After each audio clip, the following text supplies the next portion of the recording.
Hello students, आज करेंगे class 10th NIOS board और सब्जेक्ट है बिजनेस स्टडीज़। और तो इसका चैप्टर 1 स्टार्ट कर रहे हैं, nature and scope of business. तो चैप्टर रीड करेंगे और इसका एक्सप्लेनेशन देखते जाएंगे। तो शुरू करते हैं वीडियो को। रीड करते हैं। When we look around us we observe that most of the people are engaged in various activities. जब हम अपने चारों ओर देखते हैं तो हम क्या देखते हैं कि लोग कुछ ना कुछ कामों में लगे हुए हैं। सभी लोग काम में लगे रहते हैं ताकि वो अपना रोजी रोटी कमा सकें, धन कमा सकें और अपनी लाइफ को अच्छे से चला सकें। जैसे एग्जाम्पल दिया है, teachers teach in school, farmers work in fields, workers work in the factories, drivers drive vehicles, shopkeepers sell goods, doctors attend patients and so on. तो अलग अलग प्रोफेशंस के बारे में बता रहे हैं कि जैसे टीचर्स होते हैं, है ना, वो स्कूलों में पढ़ाते हैं। किसान खेतों में काम करते हैं। मजदूर या वर्कर्स फैक्ट्रीज में काम करते हैं। ड्राइवर्स कार बस वगैरह चलाते हैं। शॉपकीपर्स दुकानदार दुकानों में सामान बेचते हैं, है ना। और जो डॉक्टर्स हैं वो पेशेंट्स को अटेंड करते हैं, मरीजों को देखते हैं। तो इस तरह सभी अपने अपने कामों में लगे रहते हैं, ठीक है, तभी उनकी लाइफ चल पाती है। तो बिजनेस या कोई भी बिजनेस का मतलब कोई भी ऐसी एक्टिविटी है जिससे हम प्रॉफिट गेन कर सकें, हमारा लाभ हो सके और हम अपना जीवन ठीक प्रकार से चला सकें। In this way people are busy during the day and sometimes during the night throughout the year. इस तरह से जो लोग हैं वो दिन भर कामों में बिजी रहते हैं और कई बार कुछ लोग होते हैं उन्हें रात को भी काम करना पड़ता है, उनको रात को काम करना पड़ता है और पूरे साल वो लोग काम करते हैं। Now the question arises as to why we all keep ourselves busy. तो अब ये प्रश्न उठता है कि हमें अपने आप को बिजी रखने की ज़रूरत क्या है, हमें क्यों अपने आप को इतना बिजी रखते हैं। The answer is to satisfy our wants. तो ये हम इसलिए करते हैं कोई भी काम ताकि हम अपनी ज़रूरतों को पूरा कर सकें। काम करेंगे तो उससे हम पैसा कमा पाएंगे, कमाई होगी तो हम अपनी ज़रूरतों को पूरा कर पाएंगे। By doing so, we either discharge various obligation or earn money through which we can buy goods and avail services. तो इस तरह से काम करके हम अपनी जिम्मेदारियां, ऑब्लिगेशंस, अपनी जिम्मेदारियां पूरी करते हैं, पैसा कमाते हैं और पैसे के साथ यानी पैसे से हम सामान खरीदते हैं और बहुत सी फैसिलिटीज को हम अवेल कर सकते हैं, बहुत सारी सर्विसेज को हम ले सकते हैं। In this lesson let us learn more about various types of activities in which we all keep ourselves busy to satisfy our wants. We shall learn in detail about business as human activity. तो इसमें हम ये जो chapter है इसमें हम बहुत सारी एक्टिविटीज़ के बारे में जानेंगे जिसमें हम लोग हमेशा बिजी रहते हैं अपनी ज़रूरतों को पूरा करने के लिए, ठीक है।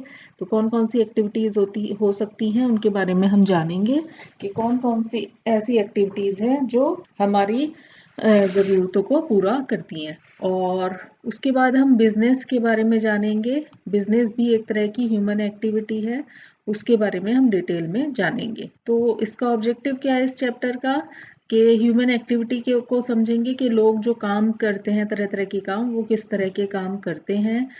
और ये जो एक्टिविटीज़ होती हैं ये दो तरह की होती हैं, economic activity and non economic activity. Economic का मतलब है धन की कमाई जिसमें होती है, यानी कि जिसमें हम कमाई करते हैं। कुछ काम तो ऐसे होते हैं जो हम कमाई के पर्पज से करते हैं, लेकिन कुछ काम हम बिना फायदे के भी करते हैं, है ना। तो दोनों का डिफरेंस हम समझेंगे कि कौन से काम हम कमाई के लिए कर रहे हैं और कौन से काम हम कमाई नहीं हो रही है लेकिन फिर भी हम ज़रूर करते हैं। बिजनेस का क्या डेफिनेशन है वो देखेंगे और बिजनेस की क्या विशेषताएं होती हैं, बिजनेस किसको कहा जाता है वो समझेंगे। बिजनेस का ऑब्जेक्टिव क्या होता है, पर्पस क्यों बिजनेस की एक्टिविटी की जाती है। उसके बाद हमारी सोशल रिस्पॉन्सिबिलिटीज़ क्या होती हैं। अगर कोई बंदा बिजनेस कर रहा है तो बिजनेस के साथ साथ उससे अपनी सोशल रिस्पॉन्सिबिलिटी का भी ध्यान रखना चाहिए। तो बिजनेस के साथ साथ हमारी बिजनेस ऐसा नहीं होना चाहिए कि हम कुछ भी गलत एक्टिविटी कर सकते हैं, उसमें हमें समाज को ध्यान में रखते हुए समाज के फायदे में, समाज के हित में ही काम बिजनेस करना चाहिए। इस चीज को समझेंगे। उसके बाद देखेंगे कि explain the types, causes and effects of pollution and role of business to reduce environmental pollution। हम पोल्यूशन के बारे में देखेंगे कि पोल्यूशन कितनी तरह का होता है, उसके क्या कारण है, उसका क्या प्रभाव पड़ता है हमारे जीवन पर, और बिजनेस का क्या रोल होना चाहिए पोल्यूशन को कम करने के लिए। बिजनेस ऐसा नहीं होना चाहिए कि वो वातावरण को प्रदूषित करे, क्योंकि आजकल हम देखते हैं कि बहुत सारा जो फैक्ट्रीज वगैरह है वो पोल्यूशन का कारण बनती है। तो बिजनेस को इस चीज़ का भी ध्यान रखना चाहिए, जो भी लोग बिजनेस कर रहे हैं, कि वो एनवायरमेंटल पोल्यूशन को कम से कम करें, उसको रिड्यूस करने की कोशिश करें, बढ़ाएं नहीं। तो स्टार्ट करते हैं। फर्स्ट टॉपिक है ह्यूमन एक्टिविटीज। एक्टिविटीज यानी हम जो भी काम करते हैं उनको एक्टिविटीज कहते हैं। Activities which human beings undertake are known as human activities. तो जो भी काम हम लोग लेते हैं अपने हाथ में, हम करना शुरू करते हैं उसको, चाहे वो पैसे के कमाई के लिए हो या प्रॉफिट के लिए, कमाई के लिए ना भी हो, तो जो भी काम हम जो कुछ भी करते हैं सुबह से रात तक, वो सब एक्टिविटीज कहलाती हैं, है ना। We can divide these activities in 2 categories. अब ये इन कामों को, जो भी काम हम सुबह से रात तक करते हैं, इनको 2 तरह के कामों में हम डिवाइड कर सकते हैं। या तो वो इकोनॉमिक एक्टिविटी होगी या नॉन इकोनॉमिक एक्टिविटी होगी। तो यानी कि हम अपने पैसों की ज़रूरत को जो पूरा करने के लिए काम करते हैं उनको इकोनॉमिक एक्टिविटीज़ बोलेंगे, और जो हम जिन कामों से हमारी कोई कमाई नहीं हो रही है लेकिन फिर भी हम वो काम करते हैं, उन्हें नॉन इकोनॉमिक एक्टिविटी कहेंगे। अब इन दोनों एक्टिविटीज़ को भी समझेंगे कि इकोनॉमिक एक्टिविटीज़ कौन सी हैं और नॉन इकोनॉमिक एक्टिविटीज़ कौन सी हैं। एक्टिविटीज़, अब इकोनॉमिक एक्टिविटीज शुरू करते हैं।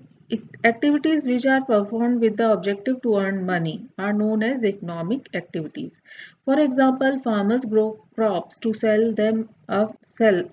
Farmers grow crops to sell them. A factory or office employees works and gets wages or salaries. A business person earns profit through buying and selling of goods or services. These activities are economic activities. तो जो भी काम पैसा कमाने के purpose से किए जाते हैं, है ना, जो भी काम हम इसलिए करते हैं कि हमें उसके बदले में कमाई होगी, हमारी धन मिलेगा, हमें मनी मिलेगी, तो ऐसे कामों को हम इकोनॉमिक एक्टिविटीज बोलते हैं। एग्जाम्पल के लिए जो किसान होते हैं वो फसलें उगाते हैं और उनको सेल करते हैं, उनको बेच देते हैं, है ना। जो फैक्ट्री में एम्प्लॉयज़ काम करते हैं, फैक्ट्री में या ऑफिस में जो लोग काम करते हैं, उसके बदले में उनको वेजेस, वेतन मिलता है, सैलरी मिलती है। इसी तरह से एक बिजनेसमैन जो होता है वो प्रॉफिट कमाता है। कैसे? या तो सामान बेचता है, जैसे दुकानों पे जो लोग हैं जो दुकान चला रहे हैं, वो भी एक तरह का बिजनेस है, तो वो सामान बेच रहे हैं दुकानों पे, है ना। या कोई सर्विस है, सर्विस प्रोवाइड कर रहे हैं, जैसे टीचर्स हैं, टीचर्स पढ़ाई करवा रहे हैं, स्टूडेंट्स को पढ़ा रहे हैं, तो वो एक तरह की सर्विस हो गई, है ना। तो बिजनेसमैन जो है प्रॉफिट कमाने के लिए सामान बेचते हैं, तो उसमें उनको प्रॉफिट होता है, तो प्रॉफिट कमाने के लिए बिजनेसमैन काम करते हैं। तो ये सारी एक्टिविटीज, चाहे वो जॉब हो गई, वर्कर्स की जॉब हो गई, या बिजनेसमैन का काम हो गया, इन सभी कामों में मेन मोटिव क्या रहता है, मेन पर्पस यही होता है कि मनी अर्न करना चाहते हैं लोग, इसलिए ये सब काम किए जाते हैं। ठीक है, पैसा कमाने के लिए ये सारे काम किए जाते हैं। ठीक है, तो जिन चीज़ों के बदले, जिन कामों को करने के बदले हमें पैसे की कमाई होती है, ऐसी ऐसी एक्टिविटीज़ को, ऐसे कामों को हम इकोनॉमिक एक्टिविटीज़ की कैटेगरी में रखते हैं। अब दूसरे तरह के काम आ गए, non economic activities. Activities which are not perform to earn money but to get some satisfaction are called non economic activity. तो जो भी काम हम धन कमाने के लिए नहीं करते, बल्कि उससे हमें किसी ना किसी तरह का संतोष प्राप्त होता है, इसलिए करते हैं, ऐसी एक्टिविटीज को हम नॉन इकोनॉमिक एक्टिविटीज कहते हैं। तो these activities are perform to discharge social obligation or for physical fitness or for recreation. People visiting places of worship, providing relief to the victims of flood and earthquake, engaging in sports activities, gardening, listening to radio or watching television are few examples of non-economic activities. तो लोग क्या करते हैं, इसमें कौन कौन सी activities आ गई, जैसे कि कुछ काम सोशल ऑब्लिगेशन के लिए किए जाते हैं, यानी कि अपनी सामाजिक जिम्मेदारियों को पूरा करने के लिए किए जाते हैं। जैसे ये सामाजिक जिम्मेदारी में कैसे काम आ गए, जैसे कि लोग विक्टिम्स को, जो फ्लड और अर्थक्वेक के विक्टिम्स हैं, यानी कि जो बाढ़ पीड़ित हैं या अर्थक्वेक वगैरह से भूकंप आ जाता है, वहाँ के जो पीड़ित लोग हैं उन लोगों को रिलीफ देने के लिए कुछ दान पुण्य वगैरह करते हैं, है ना, दान करते हैं। तो ये भी एक सोशल ऑब्लिगेशन हो गया, सामाजिक जिम्मेदारी होगी, दान पुण्य करने का काम हो। और क्या करते हैं लोग, और किस तरह की एक्टिविटीज करते हैं, अपनी हेल्थ को ध्यान रखने के लिए एक्सरसाइज वगैरह करते हैं, फिजिकल फिटनेस पे ध्यान देते हैं, है ना, या गेम्स खेलते हैं, रिक्रिएशन में आ गया, गेम्स वगैरह खेलते हैं लोग, है ना, अपने हेल्थ के लिए। तो उससे कोई कमाई तो नहीं हो रही इन सब कामों से। लोग मंदिर जाते हैं पूजा के लिए, उससे उनको सेटिस्फेक्शन मिलता है, उनके मन को शांति मिलती है। इसी तरह कुछ लोग गार्डनिंग करते हैं, रेडियो सुनते हैं, टीवी देखते हैं, इससे उनका मनोरंजन होता है ना, उनको अच्छा लगता है। तो इन सब से कुछ कमाई नहीं हो रही इन सब कामों में, लेकिन फिर भी लोगों को अच्छा लगता है, सेटिस्फेक्शन मिलता है, तो ये सब काम किए जाते हैं। तो बाकी सारे काम जिनसे कुछ कमाई नहीं हो रही लेकिन फिर भी लोग अपने सेटिस्फेक्शन के लिए करते हैं, उन सभी कामों, वो सब काम नॉन इकोनॉमिक एक्टिविटीज में आ जाते हैं। तो अब डिफरेंस देख लीजिए इनका, ये चार्ट बना के दिखाया हुआ है कि इकोनॉमिक एक्टिविटीज और नॉन इकोनॉमिक एक्टिविटीज का क्या डिफरेंस है और किस किस बेसिस पे उन्हें डिफरेंशिएट किया गया है। बेसिस है पर्पस, दोनों का पर्पस अलग अलग है। इकोनॉमिक एक्टिविटीज में अर्निंग मेन मोटिव है, यानी कमाई का मेन मोटिव है, और नॉन इकोनॉमिक में मोटिव क्या है, सोशल और साइकोलॉजिकल, यानी या तो हम सामाजिक जिम्मेदारियों को पूरा करने के लिए कुछ काम करते हैं या खुद को अच्छा फील हो उसके लिए काम करते हैं। यहाँ पे मनी मोटिव है, यहाँ पर मनी मोटिव नहीं है। आउटकम क्या होता है, इसका फायदा, रिजल्ट क्या निकलता है, आउटकम यानी रिजल्ट क्या होता है। तो इससे इकोनॉमिक एक्टिविटीज से क्या होता है, जब हम ऐसा कोई काम करते हैं, इकोनॉमिक एक्टिविटी करते हैं, तो हमें पैसा, वेल्थ मिलती है, हमारी एसेट्स बढ़ती हैं, है ना, यानी प्रॉपर्टी हो गई, बैंक बैलेंस हो गया, ये सब हम क्रिएट कर सकते हैं। काम करेंगे तो धन मिलेगा और धन से हम हर तरह की अपनी सुविधाएं जनरेट कर सकते हैं। इससे क्या मिलता है, इससे हमें नॉन इकोनॉमिक एक्टिविटी करने से हमें क्या रिजल्ट मिलता है, हमें सेटिस्फेक्शन मिलता है और खुशी मिलती है, संतोष और खुशी मिलती है। एक्सपेक्टेशन क्या है, इकोनॉमिक एक्टिविटी से क्या एक्सपेक्टेशन है, पीपल एक्सपेक्ट प्रॉफिट्स और मनी इनकम। ये जो इकोनॉमिक एक्टिविटी है, ये इसमें लोग क्या एक्सपेक्ट करते हैं कि हमें हमारी इनकम होगी, हमें प्रॉफिट होगा। इसमें ऐसा कुछ नहीं होता, नॉन इकोनॉमिक में ऐसा नहीं होता, लोग धन एक्सपेक्ट नहीं करते, इस काम के बदले में वो ये नहीं सोचते कि उन्हें कोई इनकम होगी।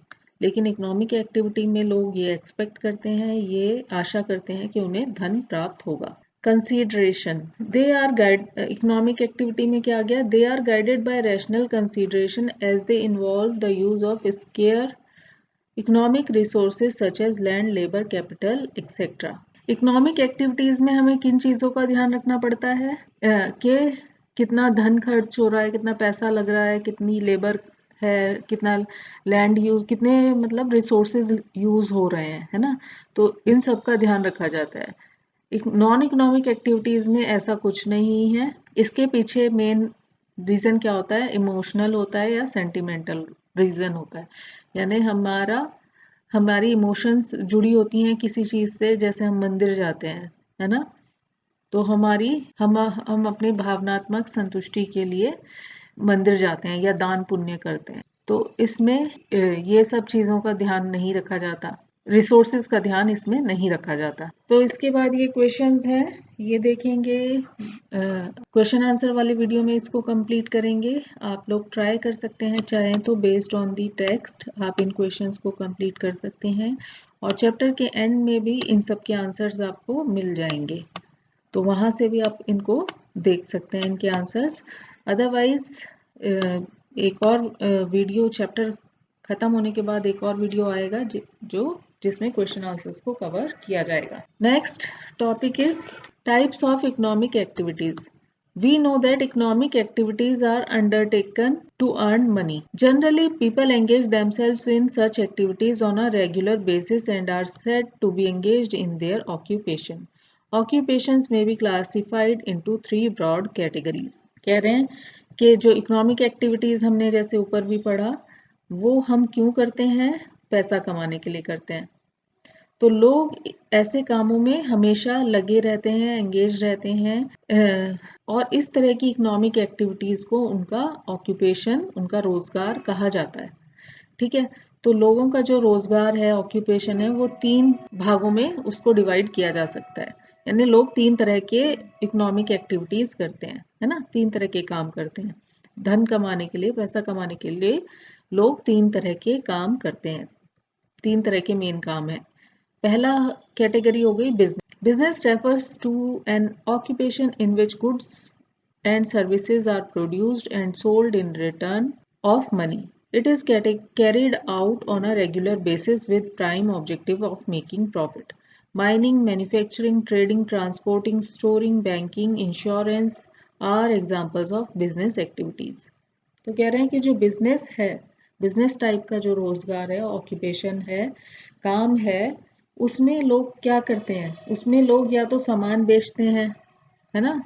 दूसरे लोगों को किसी ना किसी तरह का सामान यानी गुड्स सेल करते हैं या सर्विसेज सेल करते हैं, और उनका मेन ऑब्जेक्टिव क्या होता है कि बदले में उनको रिटर्न में उनको धन मिलता है, पैसा मिलता है। तो रेगुलर बेसिस पे वो इस काम को करते रहते हैं। ये नहीं कि एक चीज़ बेच दी और उसके बाद बिजनेस बंद हो गया है। वो लगातार कुछ ना कुछ सामान बेचते रहते हैं और उनका मेन मोटिव होता है प्रॉफिट अर्न करना। तो किस किस तरह के बिजनेस होते हैं? जैसे माइनिंग हो गया, मैन्युफैक्चरिंग हो गया, ट्रेडिंग हो गया, ट्रांसपोर्टिंग, स्टोरिंग, बैंकिंग, इंश्योरेंस, ये सारे डिफरेंट टाइप के बिजनेस एक्टिविटीज के एग्जांपल्स हैं। माइनिंग में क्या होता है? जैसे कच्चा सामान खुदाई करके निकाला जाता है, जैसे गोल्ड हो गया, चांदी हो गया, लोहा हो गया, ये सब माइंस के थ्रू हमें प्राप्त होता है।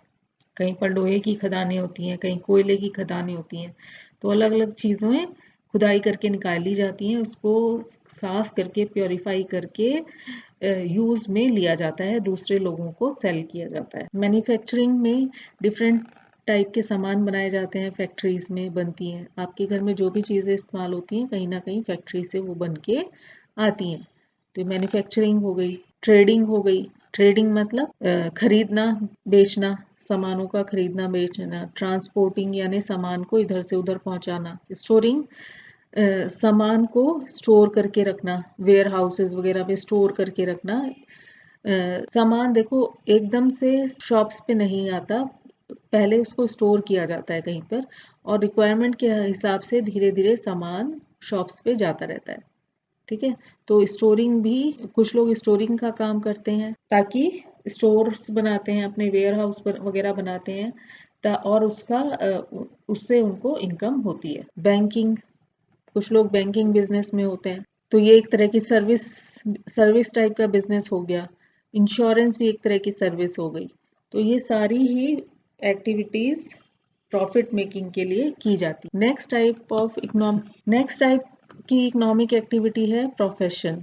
तो जैसे कुछ लोग इंजीनियर होते हैं, इंजीनियरिंग की जॉब करते हैं, कुछ डॉक्टर्स होते हैं, कुछ टीचर्स होते हैं, तो ये उनका प्रोफेशन हो गया। A person may not be an expert in every field, so we require services of others who specialize in one field or other. For example, we need services of doctors for our treatment, lawyers to get legal support, etc. They are all engaged in profession. तो कुछ लोग ये कह रहे हैं कि हर इंसान हर चीज़ में एक्सपर्ट नहीं होता, है ना? हर काम के लिए स्पेशलाइज बंदे होते हैं, यानी हर बंदा किसी एक फील्ड में स्पेशलाइज करता है। जैसे डॉक्टर्स हैं, वो बीमार लोगों का इलाज करने के लिए एक्सपर्ट होते हैं। लॉयर्स हैं, वो आपको लीगल सपोर्ट प्रोवाइड करने के लिए एक्सपर्ट हैं। तो अगर आपको इस तरह की कोई हेल्प चाहिए तो आपको प्रोफेशनल्स के पास जाना पड़ता है। अगर बीमार है तो डॉक्टर के पास आपको जाना पड़ेगा। अगर आपको कोई केस लड़ना है तो आपको जो लॉयर्स हैं, एडवोकेट हैं, वकील हैं, उनकी हेल्प लेनी पड़ेगी। तो ये प्रोफेशंस हो गए अलग अलग तरह के, बहुत सारी तरह के प्रोफेशंस होते हैं। तो जब आपको ज़रूरत होती है तो आपको इन प्रोफेशनल्स की हेल्प लेनी पड़ती है। ये प्रोफेशन भी लोग किस लिए इसको प्रैक्टिस करते हैं? कमाई के लिए ही प्रैक्टिस करते हैं। तो इसलिए ये भी एक बिजनेस वो इकोनॉमिक एक्टिविटी है। Thus, profession refers to an occupation which requires specialized knowledge and training to pursue it, and primary objective of every profession is to provide service. A professional body regulates every profession. These professionals have a code of conduct developed by the concerned professional body. तो profession का मतलब है, profession मतलब occupation, यानी आपका रोजगार क्या है, ठीक है, यानी आप कमाई के लिए क्या काम करते हैं। तो किसी भी प्रोफेशन के लिए खास तरह की नॉलेज है जिसको आपको प्राप्त करना पड़ता है। और किसी भी प्रोफेशन का मेन पर्पस क्या होता है कि लोगों को सर्विस प्रोवाइड करना, किसी तरह से हेल्प करना लोगों को, है ना। जैसे डॉक्टर्स का काम क्या है? मरीजों की हेल्प करना, उनको ठीक करना। तो सर्विस हो गई एक तरह की। जो भी प्रोफेशन है उसको एक प्रोफेशनल बॉडी रेगुलेट करती है, यानी कि उसकी ट्रेनिंग वगैरह प्रोवाइड करेगी। जो भी प्रोफेशन है उसकी ट्रेनिंग के लिए एक प्रोफेशनल बॉडी होती है। यानी जैसे डॉक्टर्स की एजुकेशन दी जाती है, ट्रेनिंग दी जाती है मेडिकल कॉलेजेस। तो किसी भी प्रोफेशन का एक्सपर्ट बनने के लिए आपको स्पेशल ट्रेनिंग लेनी पड़ेगी या उसकी पढ़ाई करनी पड़ेगी। तो जो भी प्रोफेशनल्स होंगे उनका एक स्पेशल कोड ऑफ कंडक्ट होता है ना। कोड ऑफ कंडक्ट होता है यानी कि उन्हें बहुत सारी चीज़ें सिखाई जाती हैं जिसका उनको पालन करना पड़ता है। तो ये सब चीज़ें कौन डेवलप करता है, कौन सिखाता है? एक प्रोफेशनल बॉडी होती है, एक कॉलेज होता है जहाँ पर उस तरह की पढ़ाई करवाई जाती है और प्रोफेशनल्स को तैयार किया जाता है किसी पर्टिकुलर सर्विस को प्रोवाइड करवाने के लिए। अब third type of economic activity कौन सी है? Employment. Employment refers to an occupation in which a person works regularly for another and gets wages, salaries in return. Employment का मतलब है किस तरह का काम जिसमें लोग दूसरे लोगों के लिए, है ना, दूसरी कंपनी में काम करते हैं डेली बेसिस पे और उसके बदले में उनको तनख्वाह मिलती है या वेतन मिलता है। जैसे कि गवर्नमेंट सर्वेंट्स हो गए, कंपनी एग्जीक्यूटिव्स हो गए, बैंक ऑफिशियल्स हो गए, फैक्ट्री वर्कर्स हो गए, are said to be in employment. तो ये जो सब लोग होते हैं गवर्नमेंट जॉब में जो है, कंपनी में काम करने वाले एग्जीक्यूटिव हैं, बैंक में जो काम करते हैं लोग, फैक्ट्री के वर्कर्स हैं, है ना। तो ये सब एम्प्लॉयज होते हैं, किसी ना किसी जगह पर इनको एम्प्लॉयमेंट मिला हुआ होता है, रोजगार मिला होता है। In employment there are certain terms and condition regarding work to be perform, hours of work, amount of wages and salaries and other facility. तो जब भी कोई ऑर्गेनाइजेशन लोगों को काम देता है, कहीं पर भी ऑफिस में लोग काम करते हैं, तो उनकी तरफ से कुछ टर्म्स और कंडीशन पहले से ही सेट कर दी जाती हैं। पहले से ही लोगों को बता दिया जाता है कि आपको क्या काम आपको करना होगा, कितने घंटे काम करेंगे, कितनी आपकी सैलरी होगी, कितना पैसा आपको मिलेगा और क्या दूसरी सुविधाएं आपको मिलेंगी। The employer who offers employment normally decides these condition. अब जहाँ पर भी आप काम कर रहे हैं, जो भी वहाँ का मालिक है, एम्प्लॉयर यानी मालिक है उस ऑफिस का, वो ये सारी चीज़ें डिसाइड करता है कि आपको किन कंडीशंस पे काम करना है, कौन सी टर्म्स और कंडीशंस को आपको मानना पड़ेगा काम करने के लिए। The person seeking a job must join the work only after being satisfied with the terms and conditions. अगर जो जॉब लेने वाला पर्सन है, जो जॉब ढूंढ रहा है, उसको ये कंडीशंस मान्य होती हैं, यानी कि वो इन टर्म्स और कंडीशंस को मानने के लिए तैयार होता है, उसको ठीक लगती हैं, तो वो काम को ज्वाइन कर सकता है, वहाँ पे नौकरी पा सकता है। The remuneration payable to employees fixed and is paid in the form of wage और सैलरी। रेम्यूनरेशन मतलब जो भी उसको अपने काम के बदले चीज़ मिलती है, धन मिलता है एम्प्लॉय को, वो फिक्स्ड होता है, पहले से ही बता दिया जाता है कितना वेतन मिलेगा और उसको वेज या सैलरी के रूप में दिया जाता है।